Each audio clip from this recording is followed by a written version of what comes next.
Yo, what's up guys, welcome to daily review. Yap, akhirnya kita bakal review Godzilla Minus One yang gue udah gatel banget sebenarnya. Karena spoiler udah di mana-mana men, cuplikan-cuplikan, bahkan di tempat-tempat ilegal tuh udah ada gitu. Tapi gue tahan, akhirnya gue bisa nonton, menikmati dengan kualitas 4K, dengan kualitas yang keren lewat layanan dari Netflix gitu. Jadi ya legal sekarang, jadi sah kita review gitu. Kalau review-review tiba-tiba nonton di mana bang? Wah itu kan bahaya, itu nggak memberikan contoh yang baik gitu ya.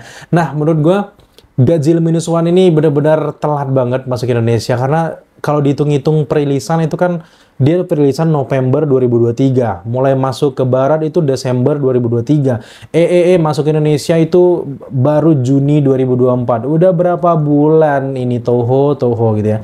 Gue nggak tahu masalahnya apa, tapi yang jelas pasti ada beberapa perjanjian dengan Monsterverse gitu, versi Hollywood, versi Legendary Pictures dengan Toho Internasional ini. Jadi ada tektokan gitu, apalagi ada isu-isu buat teman-teman penggemar dari Monsterverse pasti tahu lah gitu ya, bahwa nggak boleh ada 2 film Godzilla di 1 tahun gitu-gitu. Pokoknya intinya kayak gitulah. Tinggal tektokan mereka gitu. Padahal setelah gue selesai nonton, kalau nonton versi IMAX atau versi layar yang lebar itu lebih ciamik, gila. Gue ngebayangin bahwa ini di Dolby Atmos atau di kualitas IMAX yang soundnya menggelegar gitu. Kayak aduh sayang banget gitu ya. Untung gue punya layar monitor yang cukup gede, kemudian juga dengan pakai ini ya, pakai earphone headset gitu yang lumayan begum bum bum bum bum. Jadi ya lumayan terbayarkan gitu ya. Tapi tetap sayang gitu, sayang banget gitu ya. Kenapa CGV gitu? Biasa kan CGV yang ngambil gitu ya. Udah cukup kita ngomel-ngomelnya gitu. Tapi sekarang mari kita masuk ke film Godzilla Minus One sesuai dengan judulnya guys, Minus One. Kalau bahasa Jepang lagi Minasu One, Minus One. Ini kembali ke era tradisional dari Monsterverse. Kalau kalian mau membandingkan bagusan mana bang, Monsterverse atau si Godzilla versi Toho ini gitu ya, nggak bisa apple to apple, karena memang Monsterverse udah jauh perjalanannya, udah levelnya udah jadi hero-heroan nih, manusia udah biasa nih sama kehadiran dari Godzilla. Bahkan kota-kota hancur tuh udah cuek aja tuh, manusia-manusia banyak itu yang di film terakhir dari Monsterverse gitu ya. Nah di sini balik lagi ke era tradisional, di mana kayak Shin Godzilla, di mana film-film Godzilla awal ini dampaknya ke manusia lebih dalam. Manusia baru tahu ternyata ada monster, tiba-tiba ada Godzilla, itu baru kagetnya baru sekarang. Dan juga latarnya kan di tahun 1945, dan ini benar-benar penggambaran bahwa gimana masyarakat Jepang pada tahun 1945 itu kan menerima musibah yang sangat besar, yaitu bom di Hiroshima dan juga Nagasaki. Ini kan digambarkan, disiratkan sebagai serangan dari Godzilla gitu. Jadi kalau kita bilang ya, perbedaan antara Monsterverse dan juga si Godzilla Minus One atau Godzilla buatan Jepang itu punya konsep yang berbeda. Kalau di Jepang menggambarkan bahwa serangan bom atom tersebut menjadi sebuah serangan dari monster yang membuat traumatis yang mendalam. Tapi kalau versi Monsterverse ini lebih ke barat-baratan yang menggambarkan bahwa bom atom itu sebagai superhero. Makanya monster di Monsterverse itu kayak sekarang jauhnya lebih kayak superhero, membanggakan, bahagia gitu ya. Fun kesannya. Jadi berbanding terbalik. Jadi sekarang tinggal selera kalian aja. Kalian mau yang fun, super seru gitu, menikmati sebagai sebuah entertainment, atau lebih suka dengan beberapa traumatik cerita manusianya, gimana dampak-dampak traumatis yang ada di dalamnya, seramnya Godzilla dibuat menjadi villain, itu kalian bisa nonton Godzilla Minus One. Jadi ya terserah kalian gitu ya. Jadi balik lagi ke film Godzilla Minus One. Film ini disutradarai oleh Takashi Yamazaki dan udah menang Oscar ya. Gue senang banget bahwa Oppenheimer dan juga Godzilla Minus One itu sama-sama menang gitu. Jadi benar-benar keren gitu. Nolan juga memuji film tersebut. Jadi pas, jadi Oscar benar-benar pas memilih konsep ini dan layak. Bukan kayak sekedar setting-settingan, politik-politik di belakang Oscar tuh bullshit loh. Gue nggak mau tahu gitu. Tapi yang penting adalah memang layak Godzilla Minus One diberikan penghargaan karena beberapa visual effect dengan modal yang seuprit. Gue nggak tahu gambaran jelasnya modalnya berapa, tapi kalau dibandingkan dengan Monsterverse, jauh men.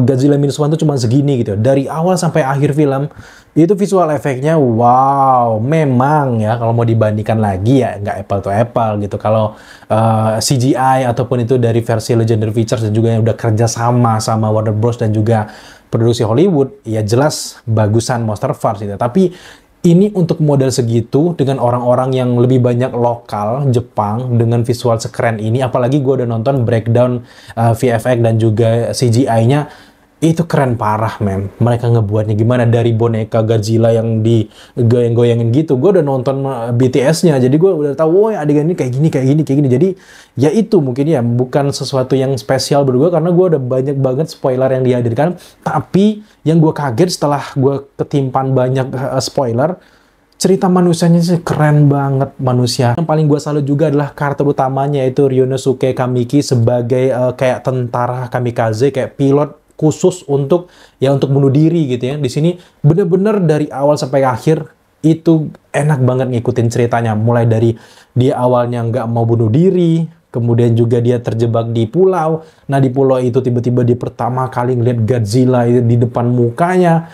Kayak dia beku, nggak bisa ngapa-ngapain, kaget itu bener-bener dapet ekspresinya. Sampai pulang ke kota, dia kan ngeliat bahwa orang tuanya udah dibom gitu ya. Kemudian semakin seru lagi di pertengahan film, kita diperlihatkan dengan aktris Minami Hamabe yang memerankan karakter Noriko Oishi. Di sini makin ciamik lagi, apalagi dia membawa karakter bocil yang namanya Akiko ya di sana ya. Wah, ini makin keren. Karakter manusianya bener-bener spesial di sini. Karena memang sejatinya ya, film-film Monsterverse kan dihadirkan untuk melihat sisi traumatik warga Jepang gitu. Bukan yang langsung tiba-tiba dia udah menguasai Prancis gitu ya, udah menguasai Amerika, Big Book gitu ya. Bukan kayak gitu konsep awalnya ya. Tapi karena ini kan kebutuhan film entertainment, gue nggak menyalahkan Monsterverse juga. Karena Monsterverse mau dibawa ceritanya kayak gitu, mulu suram, mulu gitu. Jadi ada perkembangannya lah setelah suram apa nih gitu ya. Jadi ya balik lagi sesuai dengan judulnya, -1, cerita ini kembali menceritakan bagaimana era-era traumatis warga Jepang di tahun 1945. Dan tapi lebihnya di sini adalah karakter utamanya si kamikaze pilot ini digambarkan bahwa misi bunuh diri itu ternyata nggak worth it untuk di masa-masa itu dan masa sekarang juga gitu ya. Daripada mengorbankan nyawa dan tidak bisa berjuang nantinya di next-nya gitu ya, lebih baik dia nggak usah meninggal tapi membalaskan dendam untuk punya harapan lebih untuk bisa mengalahkan sang monster tersebut. Jadi pesannya dapat banget bahwa kita tahu sendiri bahwa budaya Jepang kan kalau dikit-dikit kalau gagal bunuh diri gitu ya. Gue menghargai budaya itu, tapi dengan apa yang pengen disampaikan sutradara di film ini, itu dapat banget bahwa nggak selesai dengan cuman bunuh diri, lu harus bangkit dari trauma lu, dan lu harus melawan Monsterverse, dan itu yang akan terjadi kalau lu bisa balik lagi untuk memperjuangkan apa yang gagal selama ini dan lu berhasil, itu lebih mantap lagi. Itu yang bisa didapatkan dari film ini. Dan ya, kalau buat para sinepil parah gitu yang suka dengan perfilman, jelas memilih -1 ini sebagai salah satu film Monsterverse terbaik mereka gitu ya. Kalau gue nggak bisa ya 50-50 lah. Gue suka juga Monsterverse, suka juga dengan Godzilla -1 dari sisi lebih ke penceritaannya gitu. Kalau lebih hiburan, menurut gue lebih suka juga dengan Kong versus Godzilla dan sebagainya Monsterverse itu ya. Tapi memang cheatingnya atau curangnya Godzilla -1 ini memang dia membawa konsep nostalgia gitu ya. Cheating itu maksudnya dalam arti baik ya guys ya. Dia balik lagi membawa konsep nostalgia. Kita diingatkan lagi dengan scene Godzilla, dengan Godzilla versi Toho zaman dulu gitu ya, yang cuman main miniatur digede-gedein gitu ya. Dan juga di sini nggak ada Ultraman ya. Gue nanya-nanya mana Ultraman kok nggak ada gitu. Ternyata beda, mungkin beda universe kali ya. Nah, menurut gue ini kalau dari bentuknya, kita ngomongin soal Godzilla-nya ya. Ini scene Godzilla bisa disebut bentuknya kayak scene Godzilla bukan.